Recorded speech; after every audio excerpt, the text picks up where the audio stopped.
why it's okay for him to put teeth within 24 hours on the all-on-4s that he does, but it's not okay to put teeth on mini implants right away. Let's see what he has to say about that. And we have something that's called cross-arch stabilization. Because they're all screwed in, you've got some in the front, some in the back. It's kind of like a bridge, and we angle the implants.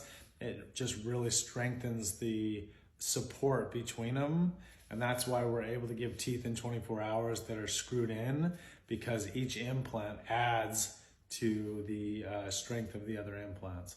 And when we put those in, there's a specific way we put them in to make sure that they have what's called a torque value, that they're put in strong enough into tight enough bone that they can support that load right away. So we can't just put implants in and have them be somewhat loose and load them. They have to be nice and firm and strong. If they're not, then you shouldn't be loading them. You shouldn't even be screwing them together.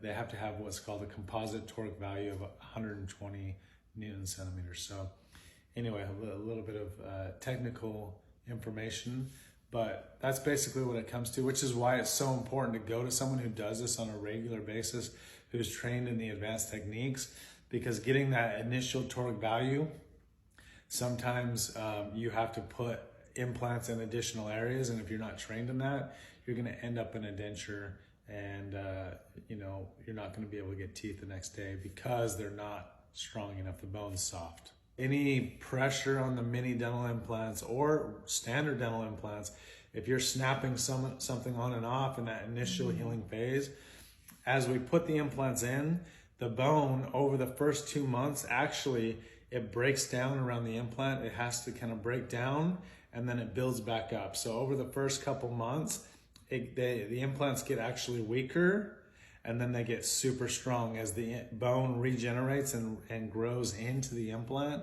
So it goes to that phase where if we have them all tied together in a fixed, rigid device, they can go through that phase of bone softening, I would say, before it starts really, really increasing.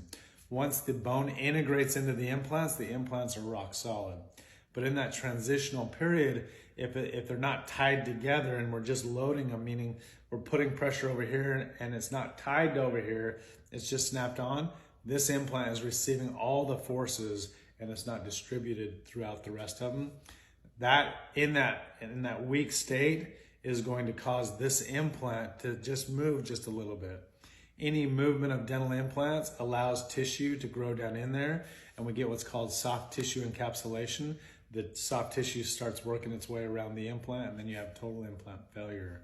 So that's why it's so important to only load implants that have enough torque value on them, they're in tight enough, and that they're tied together. That's why if we just do one implant, I don't load that one implant right away unless it's one of the front ones, because they don't receive as much pressure. As long as there's good support in the back, we can make sure you're not chewing on that front implant, and then we tell you not to chew. So we're minimizing the amount of stress on that implant.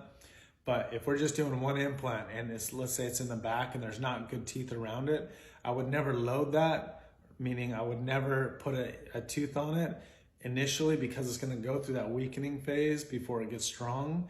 So that's why we always bury it, or at least we don't put a tooth over the top of it for 4 months, because we want to get through that softer phase, wait until it's integrated into the bone, and then it's rock solid, and it should last many, many years. Okay, perfect. Thanks. And here's our puppy.